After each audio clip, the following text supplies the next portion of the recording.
గోదావరి కావచ్చు, మాల్యాల కావచ్చు, రాయలసీమ కావచ్చు, ఎవరికి చుక్క నీళ్ళు దొరకకపోతుండే. వచ్చినట్టే తెలంగాణకు తెచ్చుకుంటే ఎవరిని చెప్పుకుంటుండే? జగన్మోహన్ రెడ్డి అయినా చంద్రబాబు నాయుడు అయినా లబలబ ఏడవాల్సి వస్తుండే. మోడీ దగ్గర పోయి లేకపోతే సిఆర్ పాటిల్ దగ్గర పోయి మొత్తం నీళ్ళన్నీ తెలంగాణ తీసుకుంటుంది, మేమేం చేయాలని.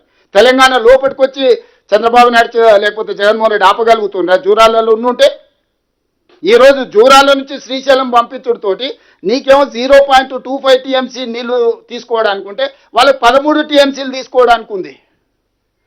నువ్వు చెంబెడ్ నీళ్లు దొంగతనం చేసే లోపల వాడు 100 కుండల నీళ్ళే తీసుకుపోయేటంత పొక్కలు పెట్టి రెడీ చేసుకున్నాడు. ఈ 10 ఏళ్లలో ఈయన వాళ్ళకి ఇచ్చిన అవకాశం.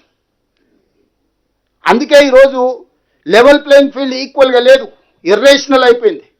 మనకు అసలు ఏం అవకాశమే లేదు. మన నిండా అసలు అసలు అచేతన అవస్థకు తెలంగాణ నెట్టేసిండు చంద్రశేఖరరావు, హరీష్ రావు.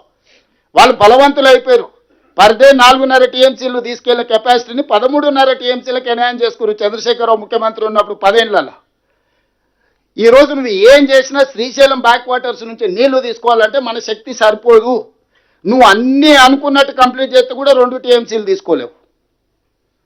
ఇవాళ జూరాల నుంచి తరలించడంలో నీటి అన్యాయం జరిగింది, నిధుల దోపిడీ జరిగింది. ఈ దానికి క్యాబినెట్ అప్రూవల్ లేదు. ఎట్లయితే మేడిగడ్డ నుంచి తుమ్మిడి అయితే నుంచి మేడిగడ్డకు మారిస్తే ఎట్లయితే కమిషన్ మీరు క్యాబినెట్ అప్రూవల్ అడిగిండో, ఈరోజు నేను ఇదే మాట అడగదలుచుకున్నాను చంద్రశేఖరరావు గారిని శాసనసభలో. అందుకే వారు హాజరు అవ్వడానికి జంకుతున్నారు. వారికి తెలుసు చర్చ ఎక్కడికి దారి తీస్తుంది.